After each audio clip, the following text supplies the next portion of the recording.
Today we remembered our dear friend, colleague, brother, son, so many things that Christof Heyns was to so many people in life. I think continually of those who were truly great, who from the womb remembered the soul's history through corridors of light, where the hours are suns, endless and singing.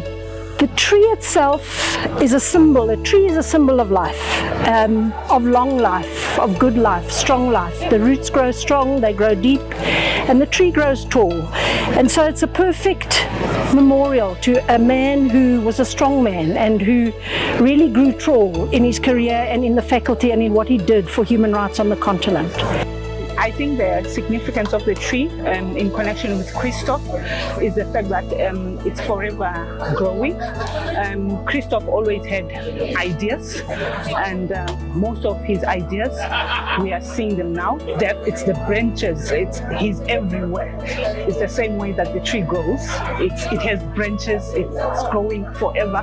We'll always have him with us because of his ideas that he was able to implement at this university and abroad. Whose lovely ambition was that their lips, still touched with fire, should tell of the spirit, clothed from head to foot in song, and who hoarded from the spring branches the desires falling across their bodies like blossoms. I think the book is just a way of finding tangible memories. This is a collection of tributes that had been made on social media, in the press, newspaper articles, and so on. And Yolanda Boysen at the center put this together, and a copy was given to members of the family and friends of Christof's to just have this as a tangible token of who he was and what he meant to so many people. This book here is made with a lot of love in the memory of Professor Christof Heyns, our wonderful professor here at the Center for Human Rights and the Faculty of Law. After Professor Heyns passed away, we were inundated with messages of support and loving memories of Christof.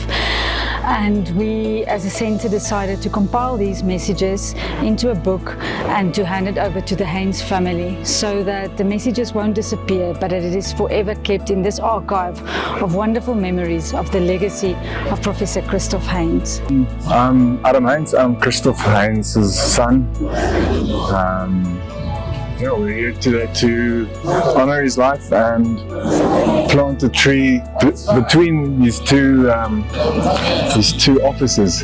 When he was dean, it was up there, and I was the first year walking around here. And it's like your dad's the principal, and his other office is over there. He's director of the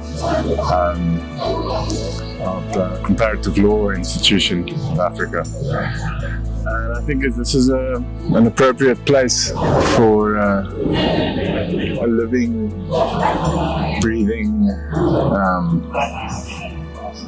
symbol to commemorate his life. So we are, as a family, very grateful for this gesture and happy for the connection that we could have had here with the campus and with the university. What is precious is never to forget, the essential delight of the blood drawn from ageless springs, breaking through rocks in worlds before our earth. Never to deny its pleasure in the morning's simple light, nor its grave evening demand for love. Never to allow gradually the traffic to smother with noise and fog the flowering of the spirit. But we also planted this tree. This is a lowveld chestnut tree.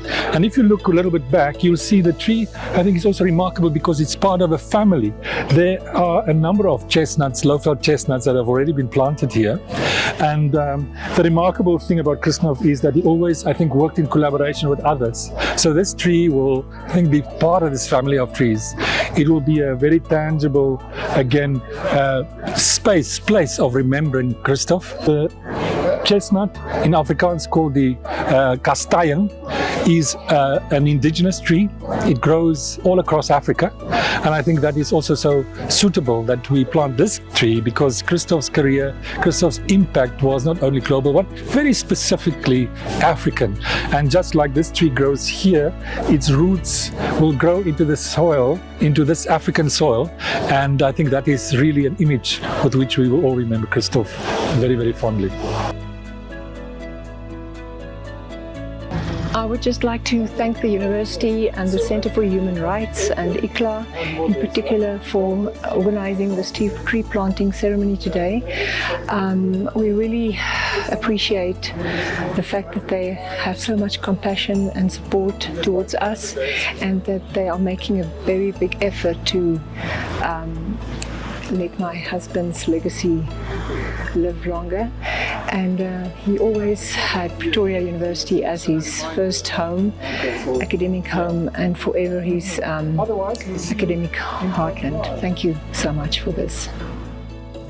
Near the snow, near the sun, in the highest fields, see how these names are fettered by the waving grass, and by the streamers of white cloud, and whispers of wind in the listening sky.